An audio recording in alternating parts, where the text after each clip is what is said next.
So let's say you found a skeleton. How would you tell it's a dinosaur? You personally, how would you decide?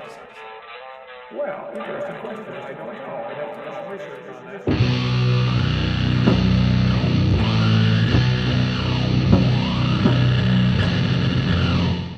Hey there, YouTube, the Dapper Dinosaur here. Last time, Answers in Genesis Canada sent me to go read an article at creation.com/cost.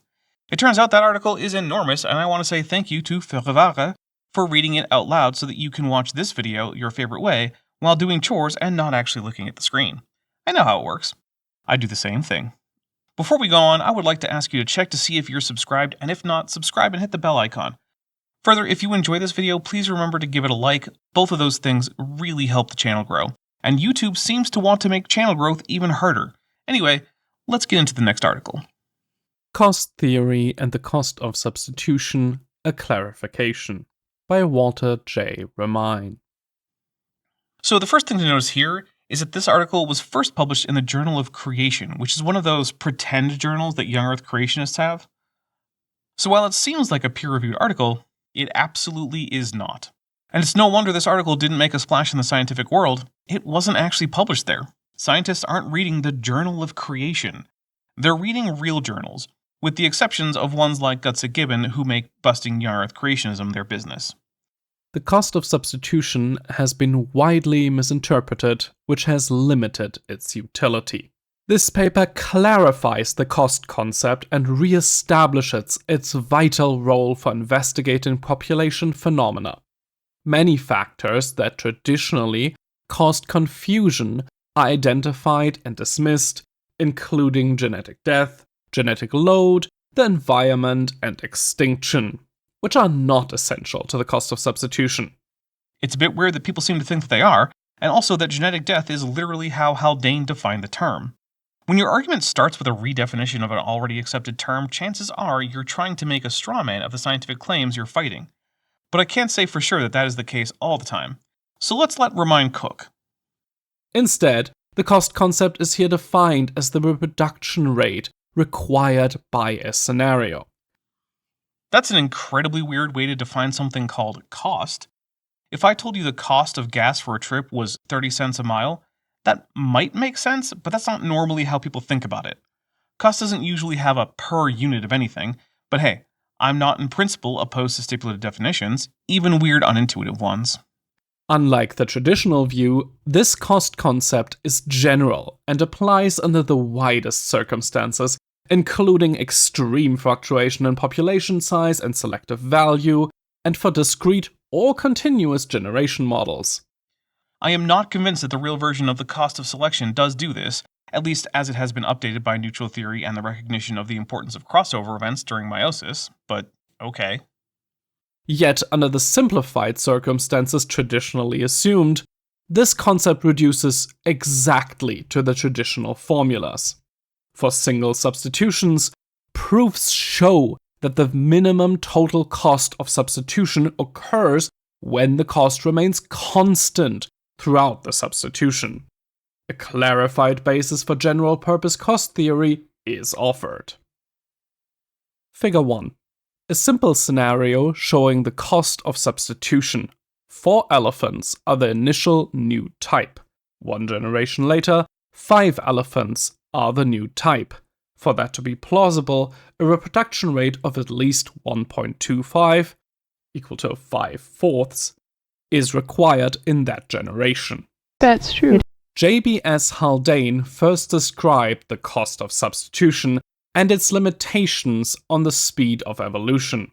That gave rise to a problem, see for example Dodson, known today as Haldane's dilemma. The problem is more severe in organisms with low reproduction rate and long generation time. Let's be clear here. The theoretical problem is bigger for such organisms. There obviously is no real problem because such organisms exist, and in fact, beneficial alleles spread through them.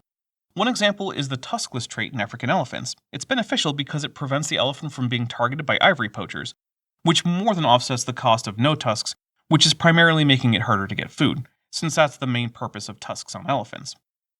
Now, this particular allele can't actually reach fixation in the population because it's sex-linked, and male embryos with the mutation die before being born, as do female embryos that are homozygous for it. But still, it has spread rather rapidly through the population, and in a population where the spread of beneficial alleles is supposed to be hardest, according to Haldane's dilemma. So the dilemma is not something animals face in nature, it is something scientists face in theoretical modeling. Such as higher vertebrates, elephants, whales, apes, and humans, etc. All of which observably have beneficial traits spread through the population with no particular problem. Evolutionary geneticists saw this as a compelling issue.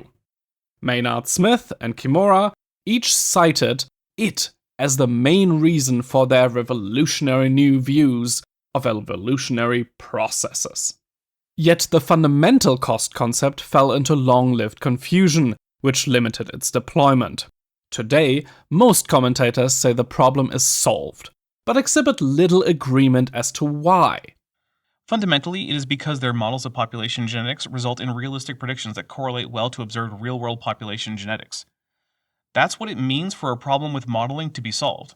If models don't produce realistic results, which is the case with Haldane's dilemma, then new models that do produce realistic results have solved the problem, even if the modelers don't know what differences have fixed the inaccuracy. The fact is that animals like whales, humans, and elephants manifestly do manage to pay the cost of selection, whatever it is. If your model says they can't, then your model is wrong. New alleles reach fixation, both in whole species as well as in subpopulations, and they don't have to wait for some unrealistic time frame to do it. So any hypothesis that says that they must wait unrealistic times for such events is wrong. If it disagrees with experiment, it's wrong. And that simple statement is the key to science. It doesn't make a difference how beautiful your guess is, it doesn't make a difference how smart you are, who made the guess, or what his name is. If it disagrees with experiment, it's wrong. That's all there is to it. One modern authority, George C. Williams, asserted the Haldane dilemma problem was never solved by Wallace or anyone else. Good for him, I guess? This paper will show the problem cannot be solved so long as confusion prevails over the fundamentals. I mean, it is solved, but okay. This paper clarifies the cost concept and re-establishes it as a vital tool for investigating population phenomena and our attempt to explain or describe them, here called scenarios.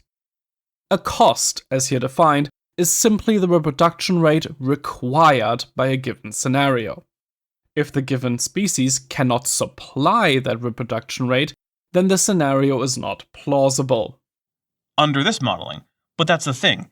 If your model says that something isn't plausible, yet it happens, then the problem is with your model. In more concise wording, the species cannot pay the cost.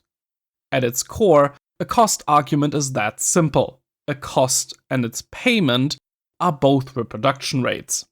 They are defined identically, except that a cost is required by a given scenario, whereas a payment is actually produced within the given species. Historically, much confusion was generated from overemphasizing secondary matters, such as genetic death. You mean the actual definition of cost that was defined by JBS Haldane? Because let's remember, this is only related to Haldane's dilemma. Riemann is actually coming up with Riemann's dilemma, which is fine, but it's not the same thing. The previous organisms that are eliminated, the environment, fitness, and genetics. So keep in mind, a cost is about the required reproduction rate, and all else is secondary. Indeed, the unit of cost is reproduction rate, i.e., offspring per individual per generation. Every cost is specified in terms of reproduction rate. This also means every cost is specified as a cost per generation, because per generation is the understood manner for specifying reproduction rate. As is customary, all reproduction rates are normalized by the number of producers. For example, if a male and a female produce 6 progeny, this is a reproduction rate of 3, not 6. This consistent focus on reproduction rate clarifies the cost concept. There are many types of cost, each named after what it models. The simplest cost, called the cost of continuity, CC, is the reproduction rate necessary to continue the reproducers from generation to generation. This cost is 1.0. That is, a reproduction rate of 1.0 is necessary solely to sustain their reproducers over the long term. Except that in the real world it's higher because that assumes that all the offspring actually survive to themselves reproduce. That isn't the case, and in reality this cost is higher than 1. All other costs require reproductive excess, a reproduction rate in excess of mere continuity. These other costs will tabulate in addition to the cost of continuity. Such costs include the cost of random loss, CR. So I suppose that once we add all these costs together, we actually get the required reproduction rate for a species, and the 1.0 is just a theoretical thing. I suppose that's fair. Also, I've skimmed this before, and I think that later we're going to subtract out the cost of continuity, since it's always included and it makes the math easier.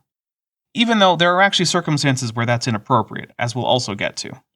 The cost of eliminating harmful mutations, also known as the cost of mutation, CM, the cost of segregation, CX, and several others.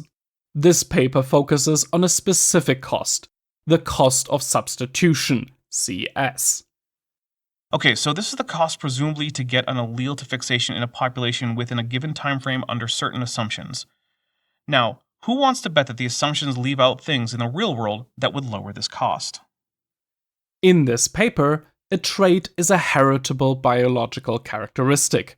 The adjective old refers to the previously predominant trait that is being replaced by something new, also called the substituting trait. The new trait begins as a unique mutation and is substituted into the population. The old trait is eliminated. Individuals that have the old trait, or new trait, are called the old type, or new type. Evolution requires the substitution of traits into a population.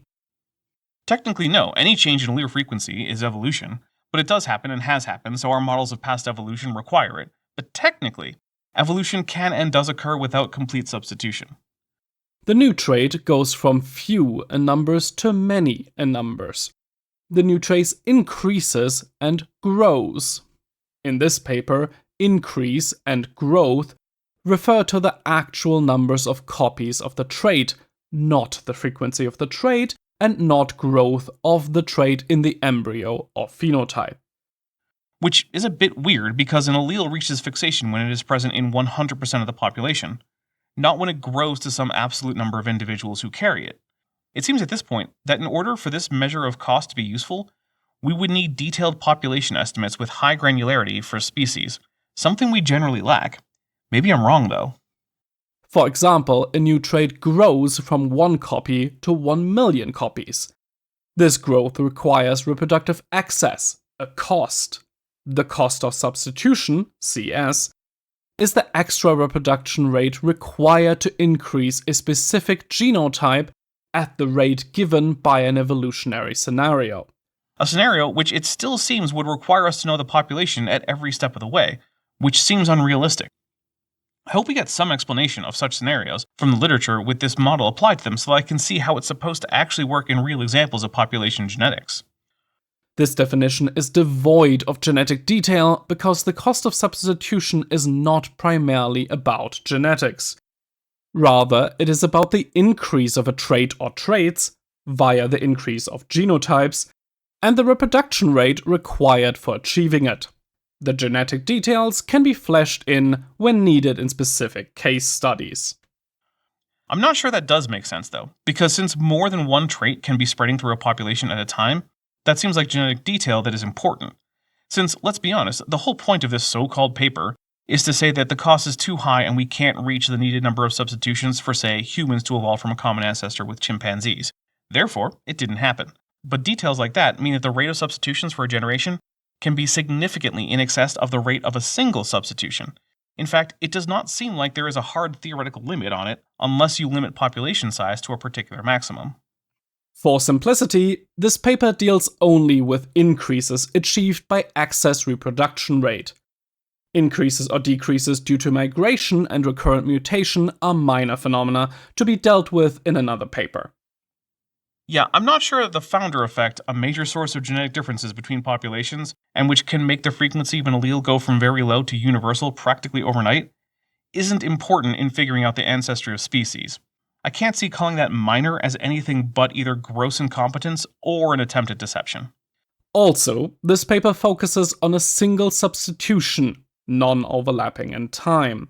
Multiple substitutions, overlapping in time, are an advanced topic to be covered in another paper. Until the basics are covered, we need to leave out genetic complexities like sexual reproduction or diploidy.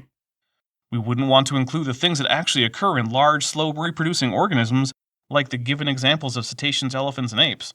That might actually make evolution seem less implausible, and we can't have that now, can we? As a simple example, assume that, averaged over the long term, the population has a uniform reproduction rate. I mean, yeah, that's kind of what averages are for, so that seems fair. Nonetheless, a new trait can substitute into the population.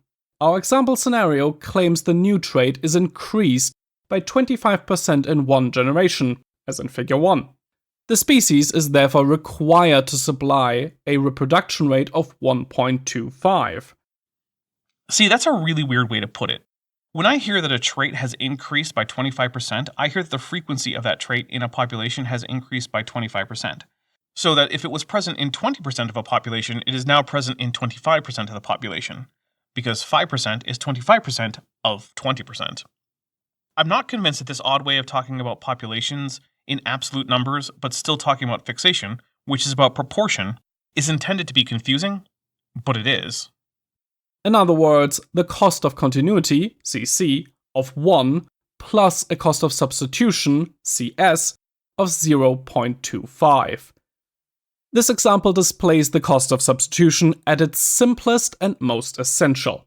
If the given species cannot actually supply a reproduction rate of 1.25, which would require 2.5 births per female in species with a 1-to-1 male-to-female sex ratio, then the species cannot pay the cost. And the scenario is not plausible. That is how a cost argument operates. The cost amount cannot be reduced by further details concerning the environment, population size, the fate of old-type individuals, the manner of selection process, nor by fluctuations in any of those. Yeah, I guess that's fair enough, but I've never seen people talk about such scenarios in terms that we could plug into this model. Like, pick a genetic locus in humans in which chimps, bonobos, and gorillas have the same state, but the human lineage has another. This would presumably be because of a mutation that occurred and then fixed in the human lineage, since the split from the human common ancestor with chimps and bonobos, which is the same ancestor, and an ancestor that lived after that triad's common ancestor with gorillas. How do we go from that to an estimate about how many individuals would have had to be alive at a particular time in the past with that mutation? How do we get the variables to plug into this model? I don't know, and I'm not sure that Romine is going to tell us. Creating a new model is all well and good, but I am still at a loss as to how to take real-world data and check it against this model. For example, environmental change and soft selection, no matter how those are defined, cannot reduce that cost.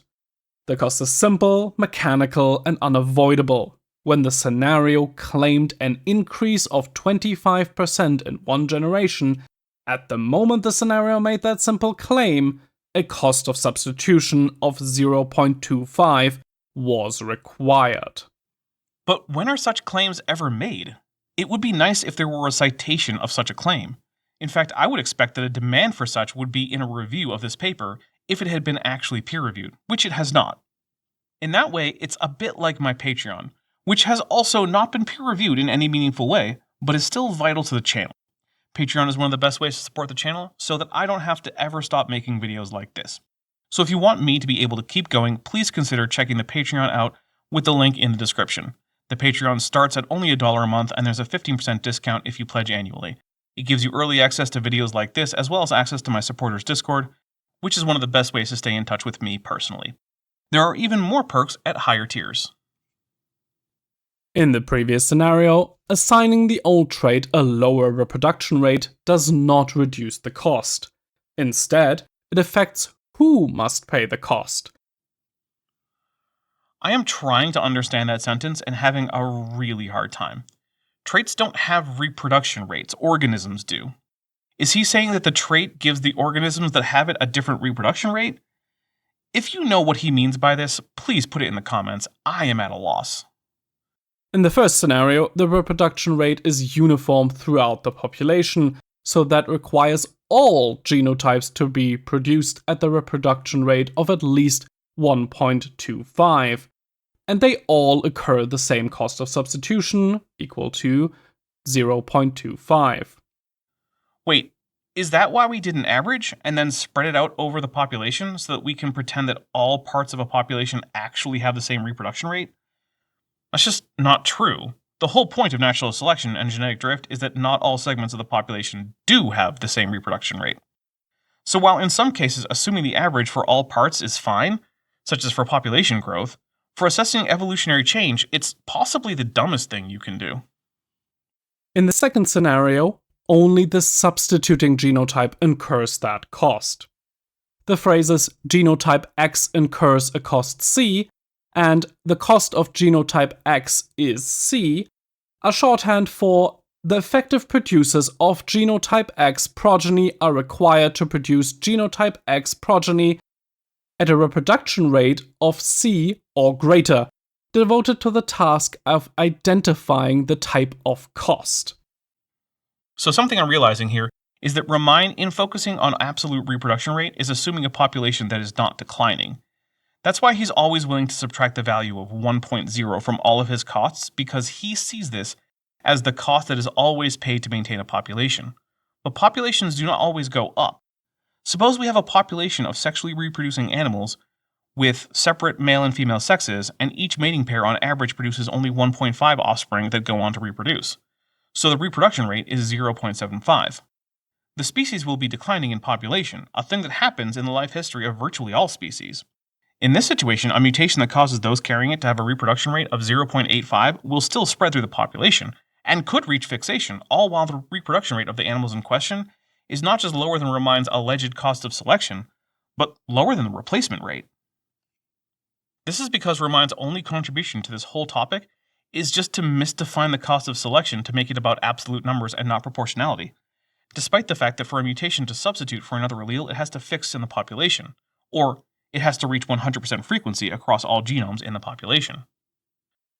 For greatest physical understanding, focus on the genotype with the largest cost in a given generation, i.e. focus on the substituting genotype, because that sets the critical amount of the cost of substitution, and that genotype always incurs that cost. Okay. Moreover, that amount remains fixed regardless of whether the reproduction rate is uniform. But it doesn't, because that depends on the unstated but obviously required assumption of constant or increasing population size. The fact that Haldane's dilemma was solved because we realized that the unspoken and often unrecognized assumptions of no genetic drift and no recombination were incorrect doesn't get reversed by adding a new false assumption. And of course, Ramine is also bringing back the old false assumptions. If anything, he's making the argument that his version of the problem has even less to do with reality than Haldane's version, which already has not too much to do with it. Call this the cost equivalence principle. Since this cost amount is unaffected by variation in individual reproduction rate, we can safely presume a uniform reproduction rate. But what if it's below 1? That does happen. In fact, that's one of the biggest problems in conservation. If the reproduction rate of a species is low enough, then alleles that would normally be deleterious in larger populations can drift to fixation, all while the population dwindles. This is, as far as I can tell, something that Ramine's model cannot account for, despite the fact that we know for a fact that it happens. In fact, fixation often happens faster while the population is declining, whether through actual decline in overall population or through the founder effect. Haldane likewise uses that simplification in all of his tutorial example, though he did not explain it well. We can now ignore the reproducers of the old type individual and focus only on the reproducers of the substituting trait. These reproducers are required to supply a reproduction rate sufficient to cover all the costs of the scenario. These reproducers must supply replacement for themselves, which occurs cost CC. But they don't. They only have to reproduce more than their conspecifics. If that happens, then their genotype will increase as a proportion of the population. Plus supply for those individuals eliminated through random losses, which occurs cost CR. Which again, they don't actually have to pay because there's no requirement that the population be stable while an allele is moving to fixation. Plus supply those individuals eliminated because they possess harmful mutation, which occurs cost CM. Yeah, that is at least probably reasonably accurate if I try to turn Ramine's nonsense terms into real terms that geneticists might use. If mutations occur that are so harmful that they cause death outright, then that is a hamper on reproductive output for any population in which such mutations occur. It even happens in humans. Numerous chromosomal abnormalities or mutations can cause a human to die long before reproduction, often before the mother is even aware that a fertilization has occurred. Plus supply an increase of the substituting trait, which incurs cost CS, and so forth through the other costs. The reproducers must supply this full reproduction rate, otherwise the scenario is not plausible. Yes, because populations only ever go up or stay the same.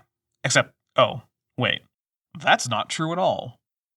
In other words, the full requirement, the cost of evolution, sums all these costs. The costs all have the same units. They are all reproduction rate, so they add together conveniently. Equation 1. The cost of evolution equals CC plus CR plus CM plus CX plus CS plus any further. By focusing on the new trait, not the old trait as was traditionally done, one gets a clear physical understanding of the reproductive requirements and why they are mandatory. No one does, for reasons that I've already gone over a lot. Let's just see if he actually has anything useful to say in the next few bits. I'll refrain from jumping in too much, or at least I'll try. Let R be the actual, realized, reproduction rate for the new type progeny. R is called the payment, and is an observable feature of natural population. A scenario is implausible if the payment R is less than the cost of evolution. Equation 2. R less than cost of substitution. In other words, the scenario is implausible if the actual reproduction rate for new type progeny is less than the required reproduction rate for new type progeny. This plausibility criterion can be applied repeatedly to each generation in turn. It can also be applied over the long term by using long-term averages of costs and payments. Except that it can't, because you won't capture the rapid fixation of various alleles during a bottleneck, with averages over the long term. And we know that populations suffer bottlenecks. Look at cheetahs. They have almost no genetic diversity. That is, nearly all loci in their genome are the same across individuals, meaning that a huge number of alleles have had to fix. Did this happen by cheetahs having lots of babies? No, it happened by them having almost none to the point that they nearly went extinct. How does Walter account for cheetahs? They certainly couldn't pay the cost of selection according to his model, and yet here they are with all those fixed alleles. Literally, all you have to do to refute Ramine is just notice that cheetahs exist and are super inbred. And it's not just cheetahs, any critically endangered species will have this problem. Cheetahs just happen to be a particularly charismatic example of it. This framework will seem foreign to students schooled in the traditional view, which introduces confusion through a variety of other approaches. Amid the various approaches, this paper derives from the following narrow lineage. The cost concept originated with Haldane. Its math was improved by Crow, wherein he also explicitly brought in the term reproductive excess. Ney introduced a concept called accumulated fertility excess necessary for gene substitution, which he defined for a constant population size and small selection coefficient. assumptions which do not hold in the real world, especially the first one. Morel best summarized the midterm comprehension. Various cost issues were clarified by Remine. Lied Remine, the author of this paper, in an act of intellectual autofellatio that was deeply undeserved. The present paper draws on those sources, further clarifies cost theory, and eliminates traditional sources of confusion, while progressively adding depth. The result is a clarified cost concept harmonious with Haldane's original intention and calculations. Which, even if it were true, wouldn't be a good thing, since we know that the solution to Haldane's dilemma has to be that the dilemma isn't real in nature, because nature obviously doesn't act like Haldane would predict. So saying that your ideas are in harmony with his on this matter is just saying that your ideas are also wrong as evidenced by the reality of biological populations. Way to tell on yourself, Walter. Calculating the cost of substitution. Let X be any heritable trait where the trait's cytogenetic identity is unique, indivisible, and consistent throughout the substitution. The trait is not multifactorial, where various mixes of different DNA appear to cause the same phenotypic outcome. Therefore, the trait can be identified generation by generation, and we may discuss its growth. Also, the trait is inherited, or not, as a complete unit, i.e., no partial inheritance of the trait. One may think of the trait as a block of DNA of some arbitrary length, or cytoplasmic character. We should not overfocus on the trait and its nature. The issue here is not the trait, but rather the growth of the trait and the reproduction rate necessary to achieve it. Let reproduction occur shortly after the start of each generation. In generation I, let P be the number of effective producers of type X progeny. Call this the effective starting count.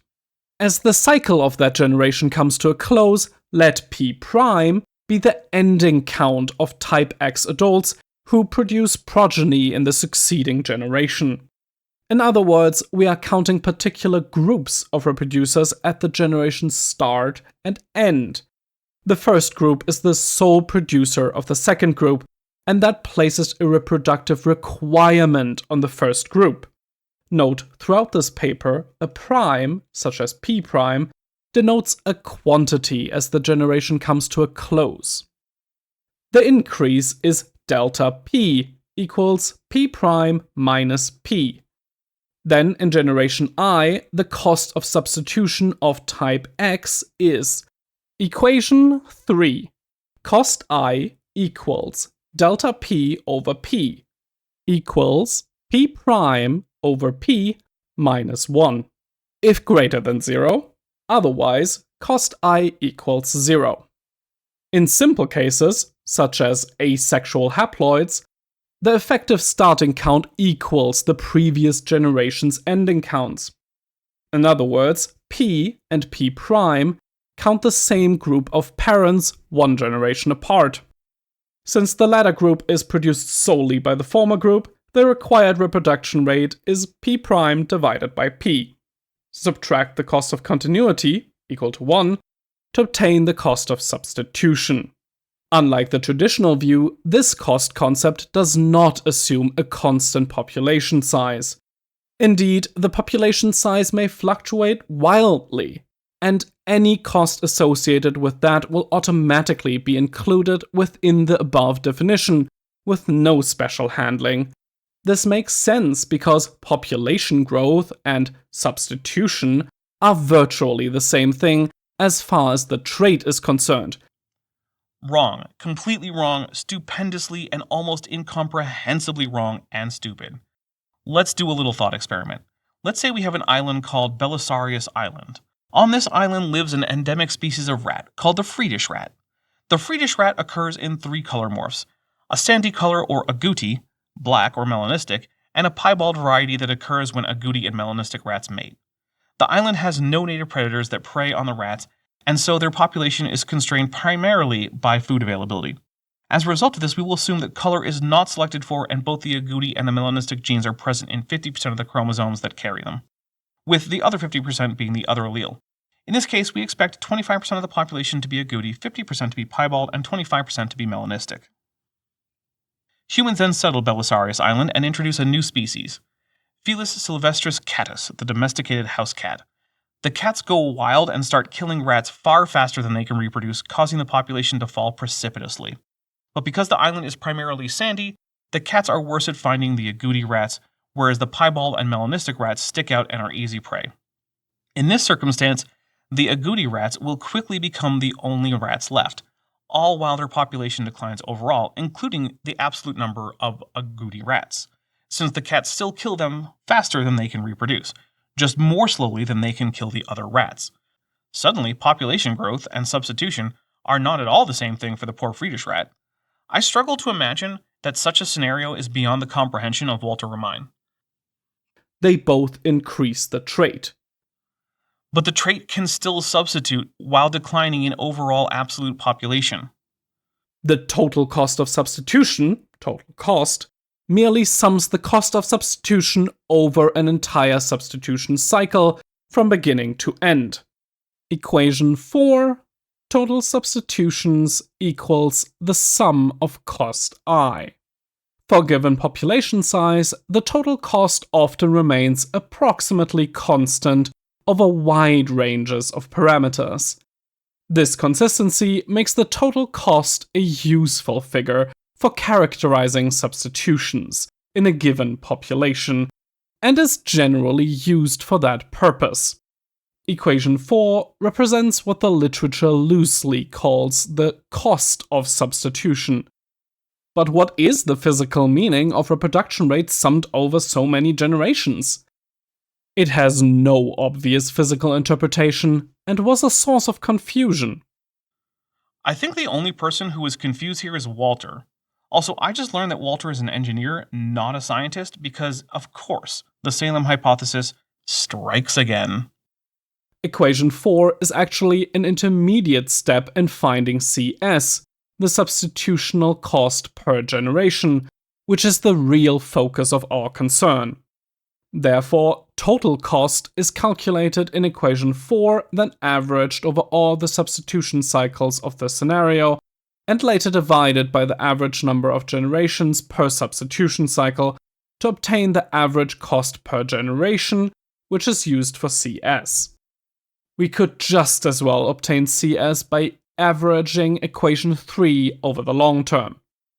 In the same way, equation 3 directly gives CS for any single generation we choose to analyze. In any case, CS is the quantity we seek, and equation 3 is what ultimately supplies knowledge of it by narrowing the term the cost of substitution to these quantities. Confusion can be reduced. I don't think it can be, because this paper is extremely confused about extremely basic and obvious facts about nature. So if anything, it seems like we're increasing confusion here.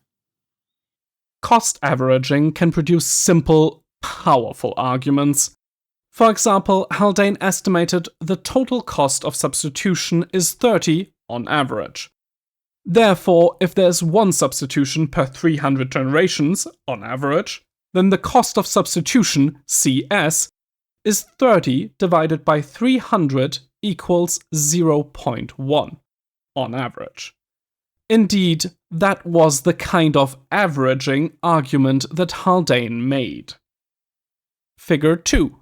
Cost versus time, showing how the average cost may not adequately represent the maximum cost. In cases like this, where the cost spikes high, the maximum cost must be used as the more stringent test of the scenario. In cases without such spiking, the average cost is often a more convenient test of the scenario. And of course, we're going to ignore cases where the cost might drop sharply. In fact, it could go to 0, because it's possible for a trait to reach fixation without any reproduction at all. Go back to the example of the Belisarius Island Friedish rat. If that rat had a mating season and all the predation occurred between two of them, then an allele would have fixed without a single new member of the population being produced. Equation 3 contains an if clause. It models the fact that decrements, decreases, of a substituting trait in a given generation have no physical means to reduce the total cost or the average cost. Are you sure about that?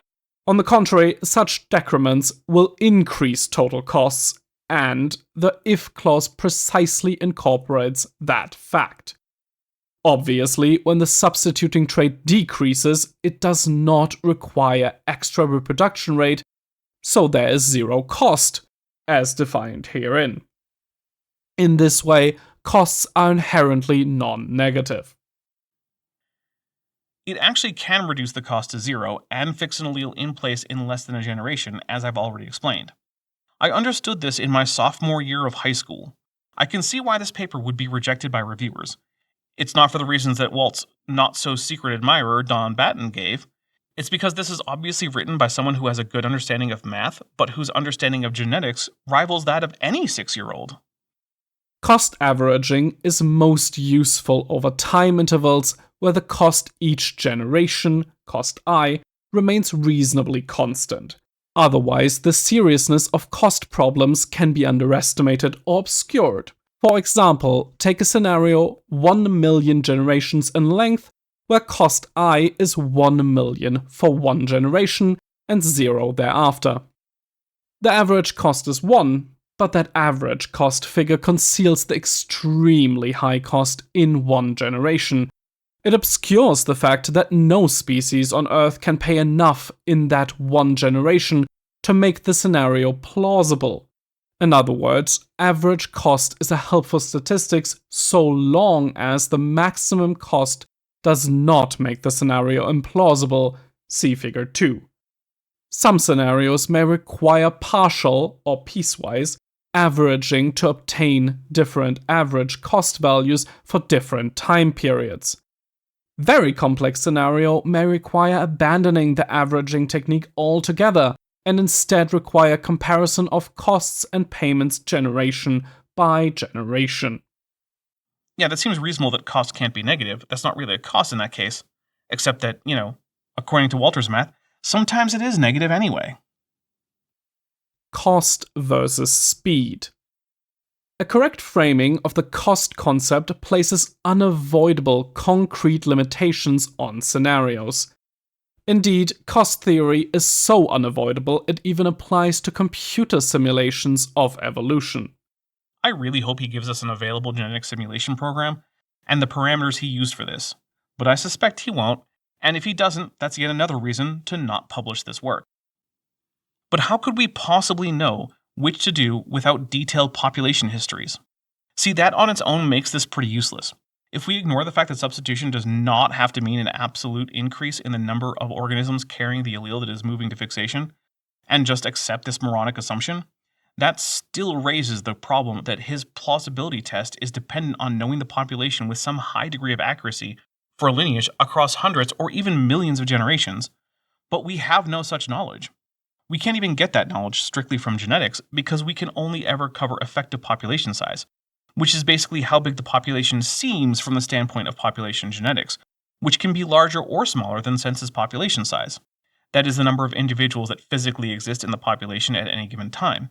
So even if we accept that Ramine is right about this, it doesn't matter, because we functionally cannot test any scenario for plausibility outside the most extreme cases like minuscule or gigantic populations or substitution rates that are so high they are already implausible for other reasons.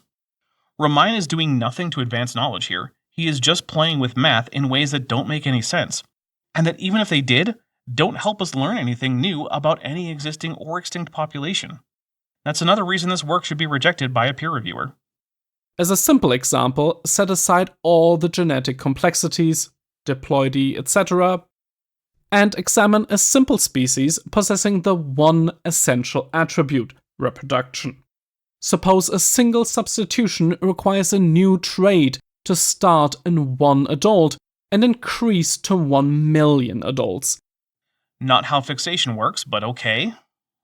Say a given scenario allows only one generation. This would require a reproduction rate of at least 1 million progeny per adult. That equals a cost of substitution, CC, of 1 plus an extra reproduction rate of 999,999, which is the cost of substitution, CS. It is impossible to get a lower cost for this scenario. Because of the high cost, this scenario would be impossible for all species. Wow, so now we know that Walter Remind can make up impossible scenarios. I don't know why we needed to have an example of that, but there it is. It's impossible for a species to be reduced to one organism that produces a generation of 1 million babies. I don't care. I don't see why Walter cares. One thing I do care about, though, is my channel members. They help me keep making content at a breakneck pace for the channel by making it a viable means to support myself. If you want to help with that, then check out the join button below the video. The memberships start at just $1.99 and they give you early access to videos like this one. They give you access to my super secret Discord server just for supporters, and at higher tiers, there are even more perks. The only thing that can pay the cost is excess reproduction rate. The beneficialness of the trait cannot pay the cost. The trait cannot pay for itself. Only genuine reproductive excess can pay the cost of substitution. Wrong.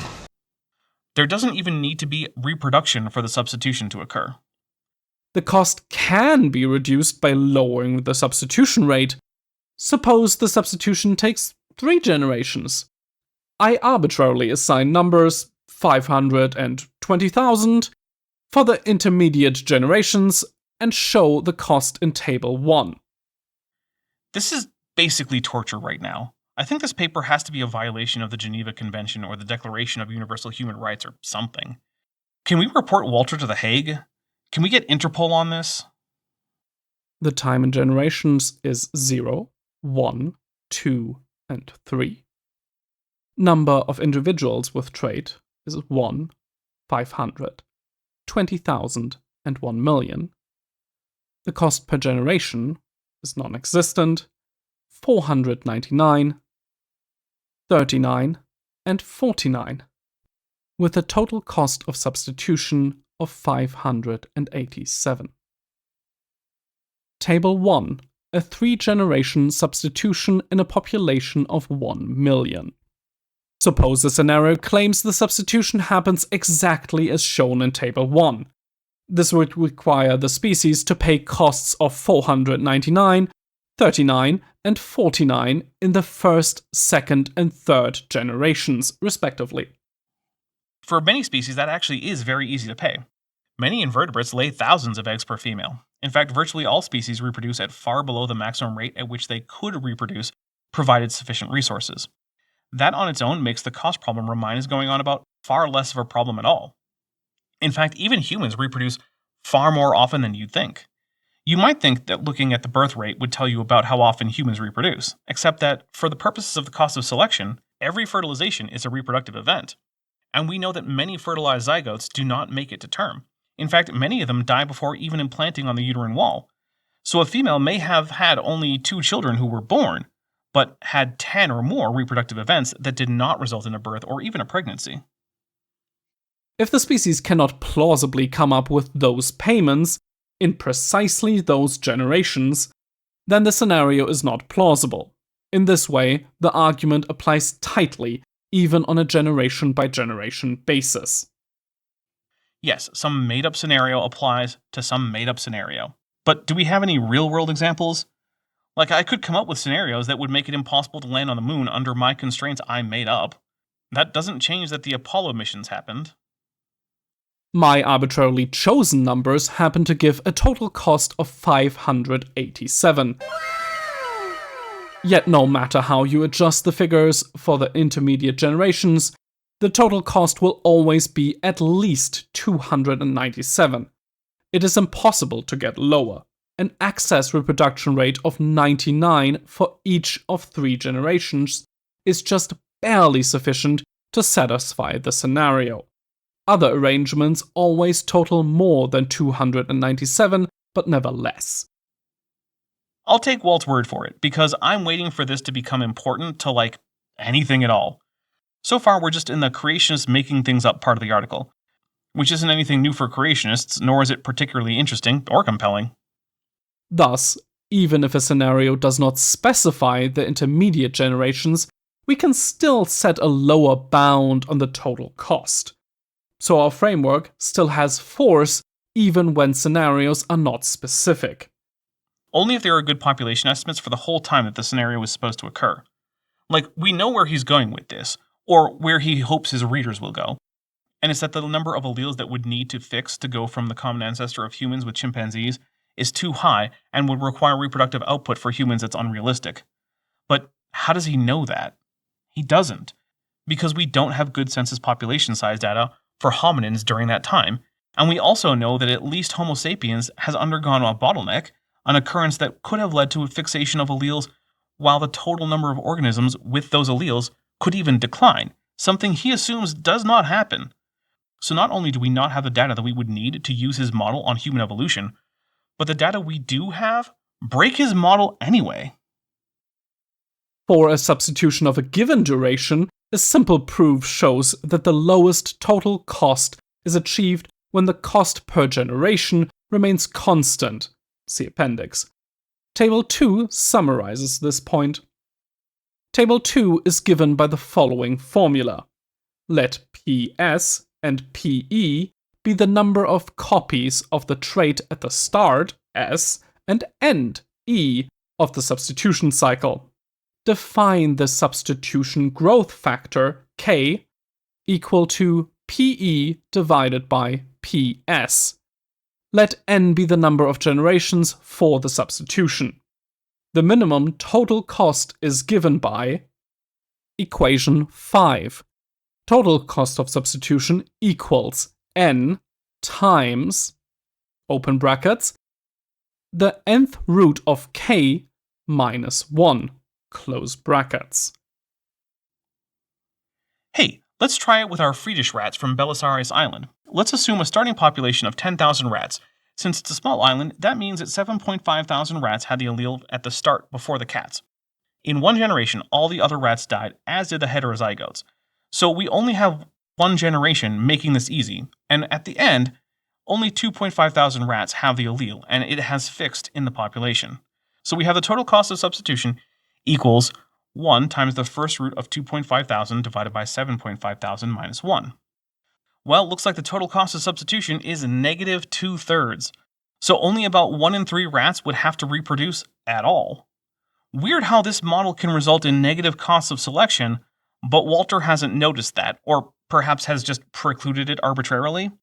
It's almost like he doesn't know the first thing about population genetics, and I say that as someone who doesn't know much more than the first thing, but who has the sense to actually ask real geneticists, including one that specializes in animal population genetics. These optionally low costs require the trait to have a constant growth rate throughout all generations. Since nature does not provide this constancy, real cases will always have higher costs. Let's test that with a quick example of 4 generations. So in the first generation, we start with 500 copies of the substituting trait in a population of 2,000, giving us a frequency of 25% and a per generation cumulative cost of 0, since this is the first generation.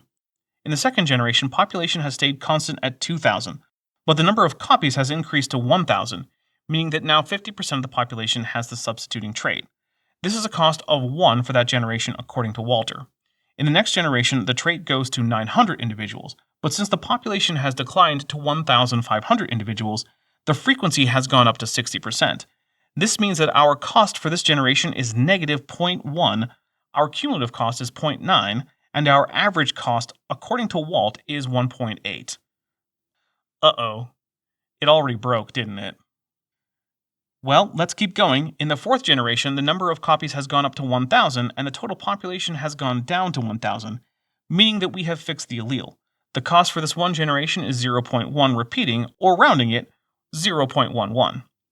This means that the cumulative cost is 1.1. Our total average is 4. Oh, no, that can't be right. The cumulative total can't be lower than the average unless this math doesn't work. The average cost is 4, but that's higher than at any generation.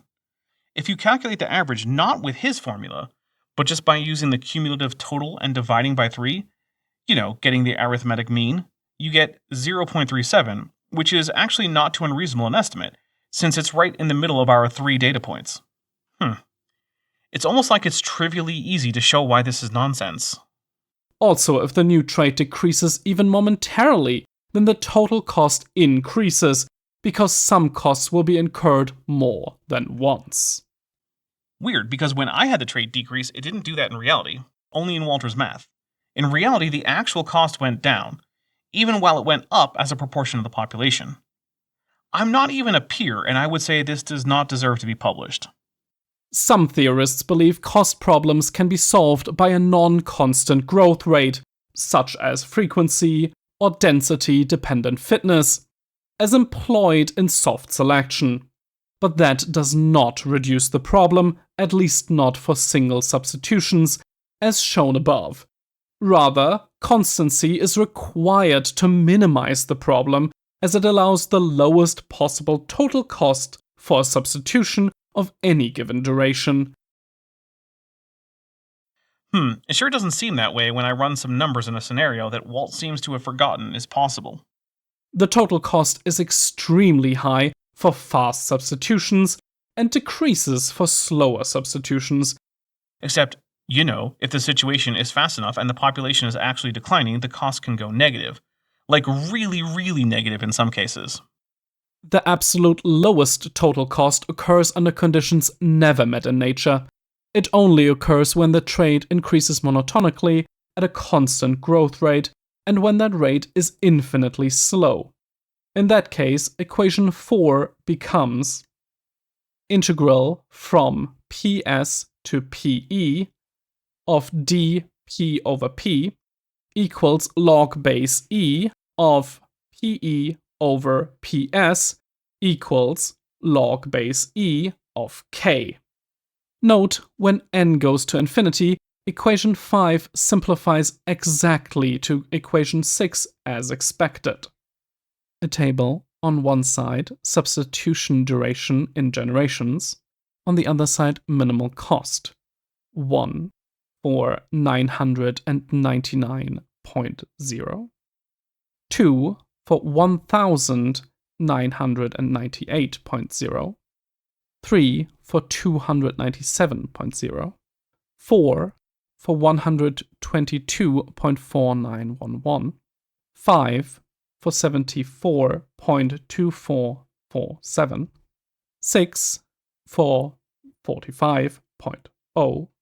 It's 54, not 45, but hey, that's okay. Verware is so far doing a great job, so if you appreciate all the hard work he's done to make this happen, please let him know in the comments. 6 for 54.0. Oh, sorry, he did fix it, and it was just my dumbass who didn't notice. Sorry. 7 for 43.3780. 8 for 36.9873. 9 for 32.7743. 10 for 28. 29, but who cares? 0.8107. 30 for 17.5468. 100 for 14.8154. 300 for 14.1386. And 1000 for 13.9114. Infinity provides 13.8155. Minimum total cost for increasing a trait by a factor of 1 million. For a single trait to increase by a given substitution growth factor k, equation 6 gives the minimum total cost under ideal conditions, which are never met in nature. I agree that ideal conditions are never met in nature. The problem is that Walter has misdiagnosed what is possible in nature, as well as what ideal conditions would be for the substitution time and cost to be at a minimum. So while the conditions are never ideal, they can be far, far better than what Walter thinks of as ideal. Also, sorry for all the dry table reading, but I don't want any of you who are listening or who are visually impaired to miss the tables. So those of you who are watching, thanks for continuing on and suffering in the name of accessibility. This also has been the most commonly used equation for the total cost of substitution. Traditional sources of confusion. The cost of substitution depends foremost on the growth rate claimed in a scenario. It is not primarily about the environment, the old type organisms that are replaced, or their life histories. These had previously been suggested as ways to reduce or eliminate the cost, but they cannot possibly reduce the cost lower than the minimums above. Their predominant effect is to raise the cost and/or lower the payments, and thereby aggravate cost problems. Notice how he doesn't mention reducing population, recombination, or genetic drift. Things that actually do solve this problem. Many commentators, e.g. Van Valen, Felsenstein, Hartle, Merrill, and Grant, indicate that according to the cost of substitution, if a population undergoes too many substitutions too rapidly, the cost will be too great, and the species will become extinct. That interpretation is faulty. The cost of substitution is not a theory of extinction, and cost, by itself, does not cause extinction. Rather, the cost of substitution supplies a criterion of plausibility, which compels us to reject some scenarios as implausible. Except that I still remain pretty confident that we can't ever actually propose those scenarios with any confidence, so it's useless for work in deep time, even if the math wasn't broken, which it is. Then, extinction may, or may not, result for various additional reasons. For example, if a scenario assumes a certain substitution rate is necessary to fend off extinction, then this assumption itself forges the link to extinction, not cost theory. The target of cost theory is the plausibility, or otherwise, of a given scenario. Some commentators, e.g. Bruce and Merrill, suggest the cost of not evolving is greater than the cost of evolving. That reckoning uses the word cost informally, as though not evolving leads to extinction, and extinction has a high cost. But that interpretation does not correspond to any population genetic definition of cost. Used correctly, the cost of not evolving, the cost of no substitutions, is 0. Other things being equal, the cost of adaptive evolution is always greater than the cost of not evolving. Nope, because remember, the cost of substitution can in fact be negative with Walt's math, and the cost of not evolving would still be 0 with his math. So the cost of substitution can indeed be lower than the cost of not evolving. And this is just a hypothetical. Remember, I mentioned the tuskless trait in African elephants. That's increasing while the population of elephants is declining, which means it is a candidate for a trait that, while it won't fix, is moving towards fixation and could very well have a negative cost of substitution. And further, if some other trait that does not cause fatality in some female and all male embryos were to arise that also cause tusklessness in elephants, then it actually could fix, while the Walter version of cost is negative. The cost of substitution was traditionally taught using the concept of genetic death. The idea was that a substitution requires the genetic death or elimination of the old type individuals. That created confusion by emphasizing the wrong thing, the death of the old type, their life history, how they die, and so forth. Fundamentally, the cost of substitution is not about that. It is about the increase, the excess birth, of additional copies of the new type. See, the problem is, though, that in all scenarios, the genetic death of old type genomes is something that must occur. For Walt's version, the number of substituting type doesn't actually have to go up. So no matter how confusing Walt finds the concept of genetic death, it's a definition for cost that actually always shows up consistently as a positive number and doesn't suddenly go crazy the moment the population declines, such that the number of copies of the substituting allele could decline while still going up in proportion. Because fundamentally, fixation, which is what we're concerned about, is not about increasing in total copies, but increasing in proportion. And the original definition of cost formulated by Haldane actually takes that into account, meaning that it is not actually Haldane and the rest of population genetics that is off topic, it is Walt. The traditional approaches assumed a constant population size where, in each generation, the actual reduction of the old type precisely equals the excess births of the new type. Now look, I don't want to say that Walter is lying, but I'm not sure what else to say. The older definitions didn't assume a constant population. They just concerned themselves about the relative ratios, not the actual population size. This means that they could seamlessly account for changes in population size, both increases and decreases, something that Walt can't seem to do. It's like he's looking at the per capita GDP of countries and then complaining that some of them are bigger or smaller in population, just ignoring that the statistic is already adjusted for population size. And he can know that because that's what per capita means. So, the concept had some intuitive appeal, and, in the simplest cases, yielded a correct result. This paper dismisses the concept of genetic death along with the requirement for constant population size. In other words, this paper dismisses the thing that actually makes the math meaningful in all scenarios, as well as another thing that was never the case. This is a disaster of an article, and the longer it goes on, the more I can see why it was rejected. I'll be honest, when I first skimmed it, it seemed unconventional, but not horrible. But then I actually started paying real attention, and I sent it to both Dr. Zach Hancock and Dan Sturden-Cardinal, and they confirmed that my problems with it were in fact real problems with the paper. In other words, I sent it to 2 more peers to review it, and they agreed with the previous peers who reviewed this, that it's not worth any paper it might hypothetically be printed on. The above discussion did not mention whether the substituting trait is beneficial, neutral, or harmful, because it does not matter. Now there, I 100% agree. And also, it seems to be the first acknowledgement of any genetic drift that Walt has given.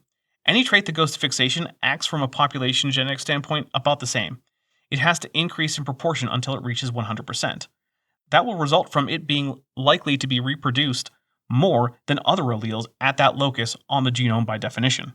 And neutral variations fix all the time. And deleterious variations fix in situations where a population is small or declining. If we go back to our rat example, it might be that just by chance, the number of agouti rats, who are the only ones left after the dread attacks of the cats, just by chance had a high proportion of some variant digestive enzyme that made them unable to digest some food that before made up a significant part of the diet of the species. And with so few rats left overall, that might fix in the population just by chance, thereby eliminating that food source from the diet of the rats. That's the kind of thing that happens in small populations because natural selection is weaker in small populations and drift is stronger in small populations. Whenever the trait increases through reproductive means, there is a cost. This contradicts almost all the traditional literature, which holds that neutral substitution have no cost, e.g. Merrill. I clarify the discrepancy by noting that neutral substitutions indeed have a high cost, because they fluctuate up and down, repeatedly occurring additional costs. I was just agreeing with Walter, and then he goes and screws it up again.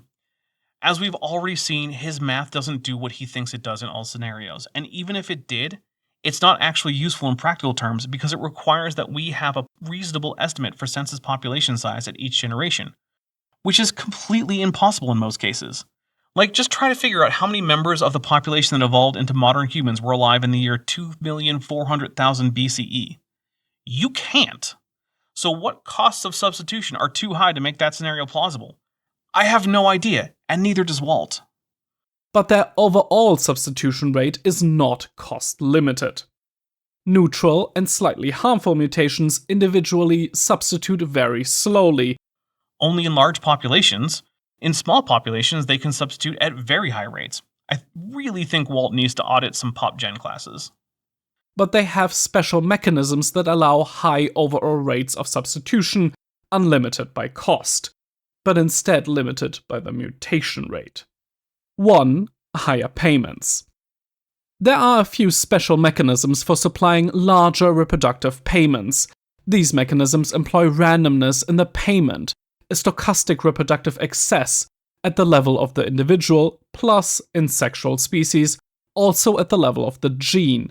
Note, in a sexual species, in each generation, each gene locus experiences a doubling at fertilization and a halving at meiosis. From the gene's eye view, the doubling is a source of reproductive access, though of a stochastic or random nature. The doubling and halving gives an average gene-level reproduction rate of 1.0, but randomly fluctuates above and below that to provide stochastic reproductive access. Crossing over is an additional source. These sources at gene level are sufficient to pay for substitution, even if there were no reproductive access at the level of the individual. Excuse me, but what the f did Walt just say? So Walt is fine with crossover helping with neutral variation, but not beneficial variation. I'm sorry, Walt, sweetie, but that's not how it works. Walt himself pointed out that the requirement of paying a cost is the same for any substitution, beneficial, harmful, or neutral. So if it helps with one, it can help with any of them. Walt just gave away the ballgame. Not only does his math not work, he also just admitted to omitting from it things that he knows would help mitigate any problems he proposes. I don't know if Walt is that incompetent or if he's lying. The fact that he thought he even could pass peer review makes me lean towards incompetent, but if you're watching and you got this far, let me know in the comments by commenting either Walt is a liar or Walt is incompetent. I suppose you could also comment Walt is both.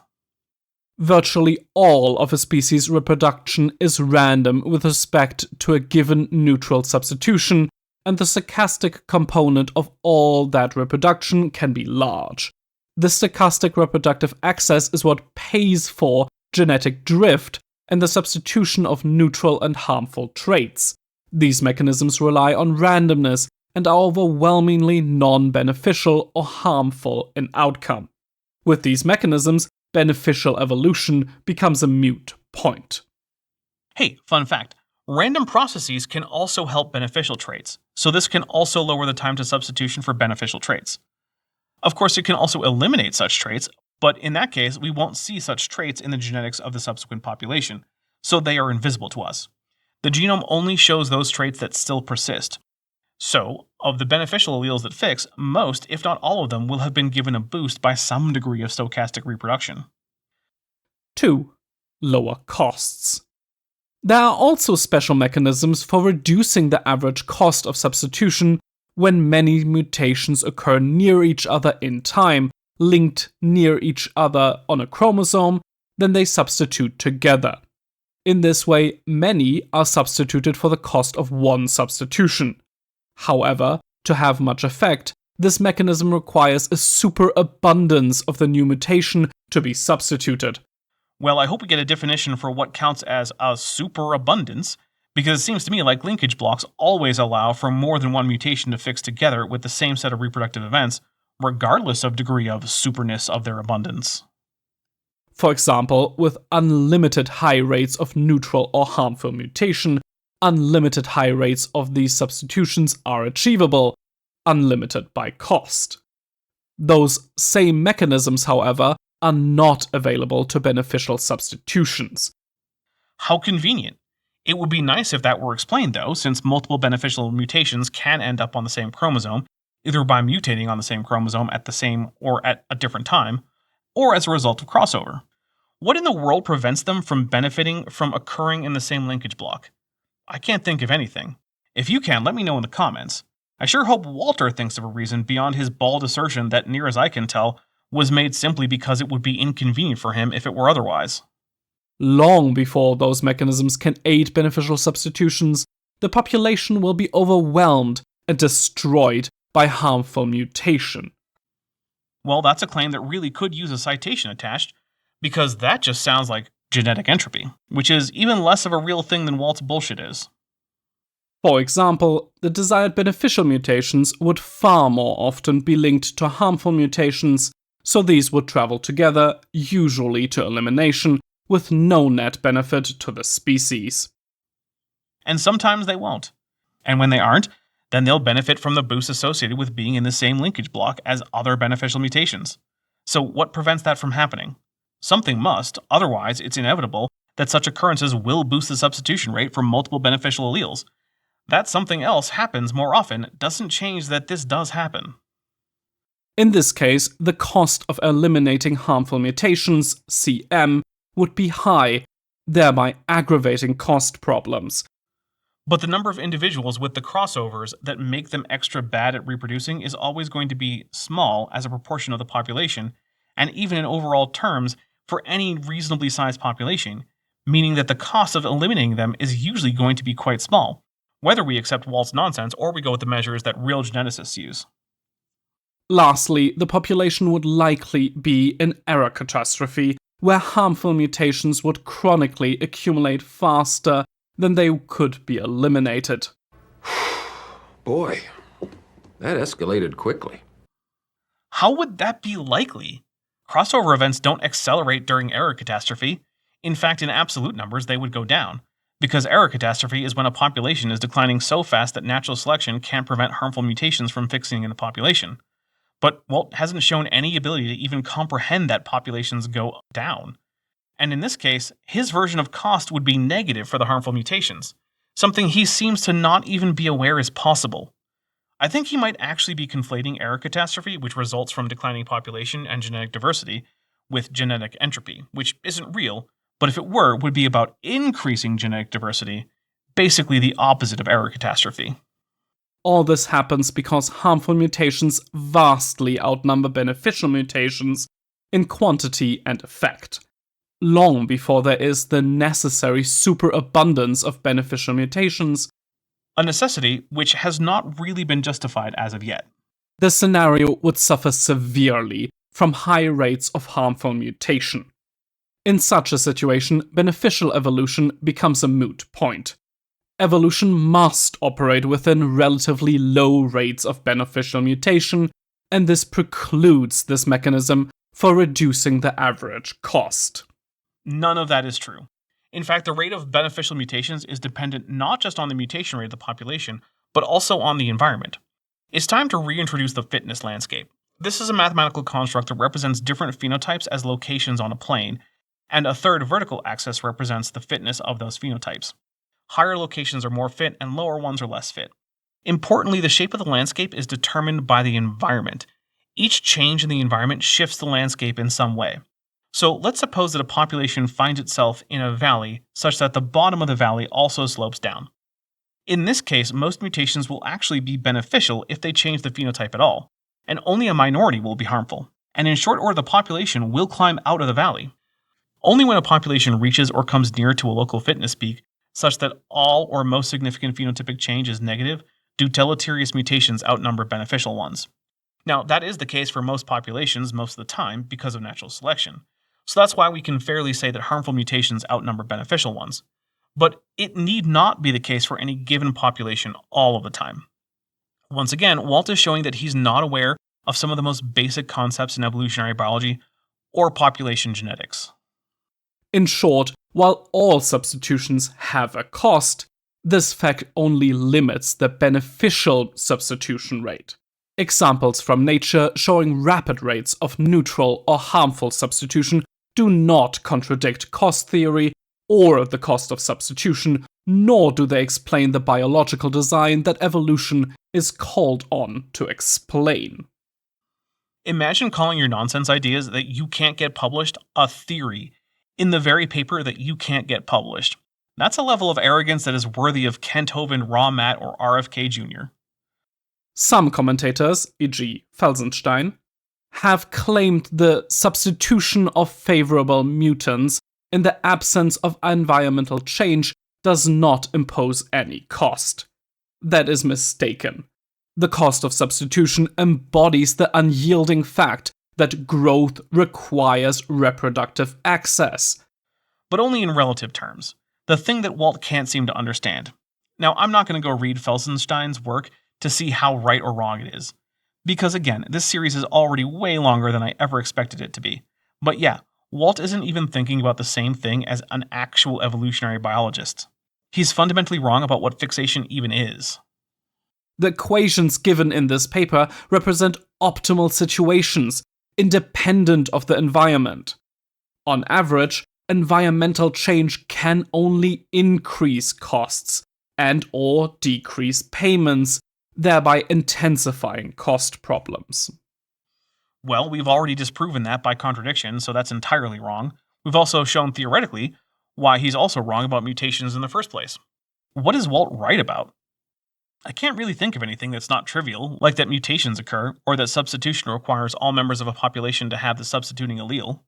Substitutions when population size fluctuates. Some investigators have argued as follows. Suppose the population comprises 1 million old-type individuals and 1 new-type individual. If the 1 million old-type individuals die without heirs, then fixation occurs extremely rapidly, in 1 generation. Thus, elimination of the old type, which they equated to the cost of substitution, places no limitation on the substitution rate. I mean, yeah, that would hypothetically make it unbounded, although in reality it would actually severely limit the substitution rate in the long run by eliminating most of the alleles that could move towards fixation in any generation where this occurs. However, that scenario is incomplete, since it does not represent a complete cycle of substitution. It absolutely does, because populations can decline. It does not represent how evolution happens over the long term. That's true. Also, how am I still not even halfway done with this? This scenario reduced the population size down to 1 individual, where countless generations would pass before the next beneficial mutation would occur, allowing the cycle of substitution to begin anew. Nope, that's contingent, not deterministic. Remember, there can be a situation in which mutations are more likely to be beneficial than deleterious. It's not common, but it can occur. But also, since this is an unrealistic scenario, I don't know why we're back at it. I've already talked about how stupid this is more than once. Frankly, I don't even think there's a good reason for actual people who know what they're talking about to talk about this. Never mind bozos like Walt and Calvin Smith. For example, a population of 1 will receive beneficial mutations 1 million times slower than a population of 1 million. Ceteris paribus, sure. But what if ceteris non paribus, eh?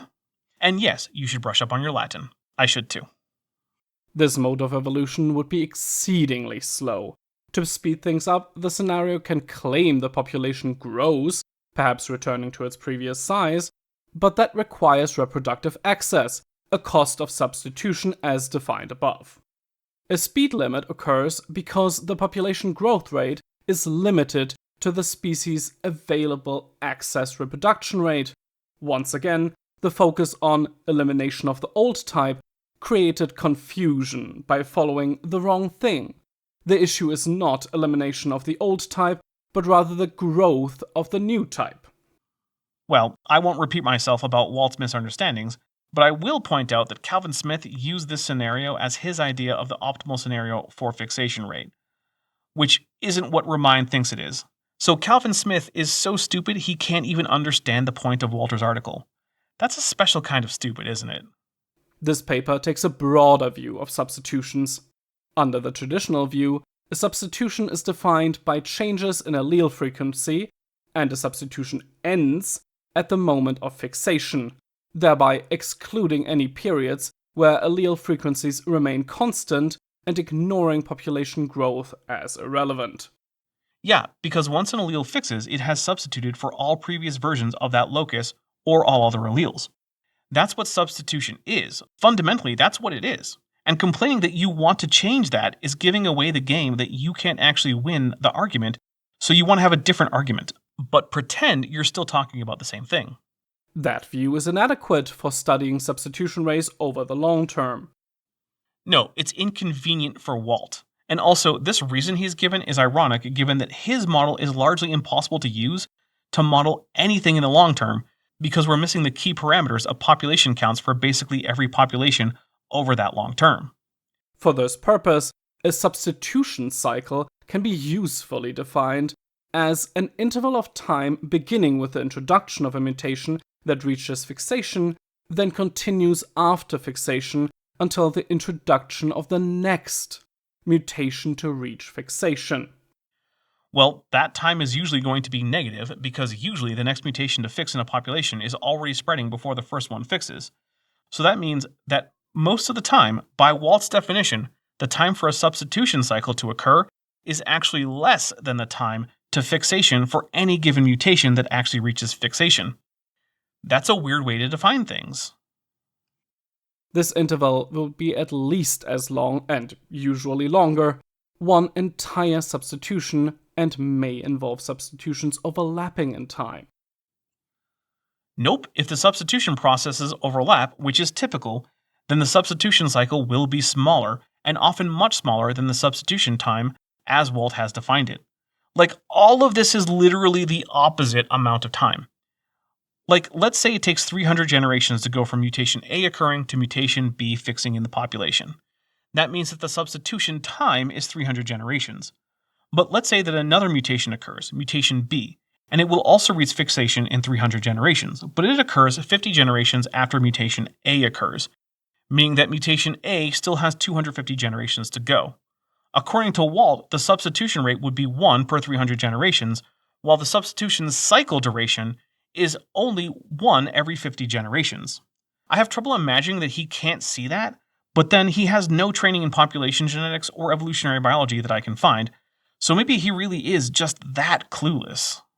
Under this definition, there is a contiguous set of substitution cycles, with no overlap or omissions in time. How the f can he even pretend that that's the case?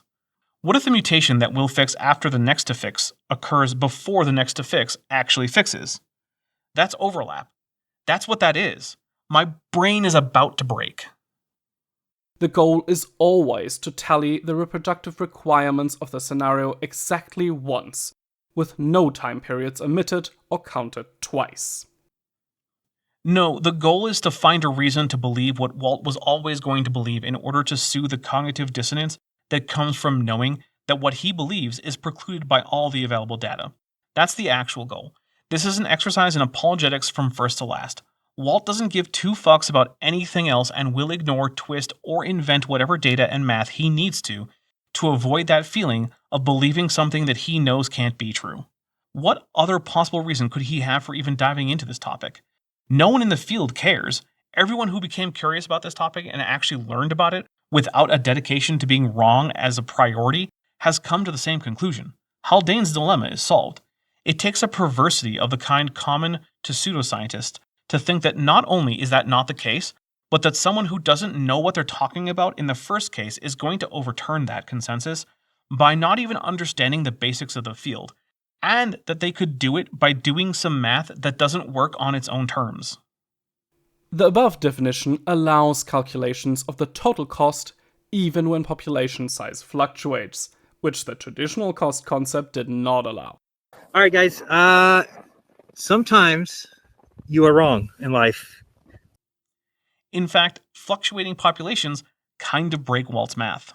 Such fluctuating scenarios are diverse and awkward to generalize. Their details are an advanced topic outside this paper. The assumption of constant population size is here taken solely for simplification, so further issues can be clarified. Oh, well, that's convenient, isn't it?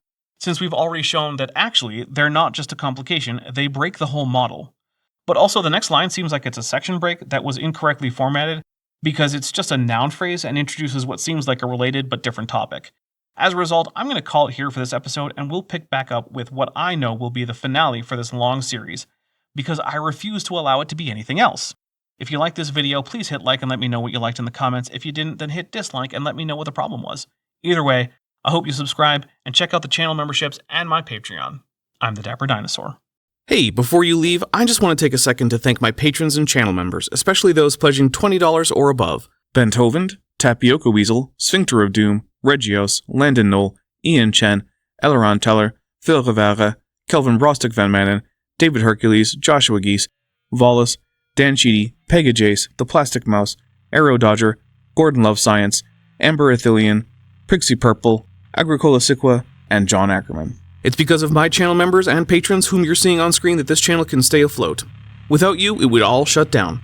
If you want to join the team, there's a link to join the channel below this video, and there's a link to join the Patreon in the description. On the Patreon, you can get a 15% discount for pledging annually, and either way, you get early access to virtually all of my scripted videos months before they come out for the general public. Thanks for watching.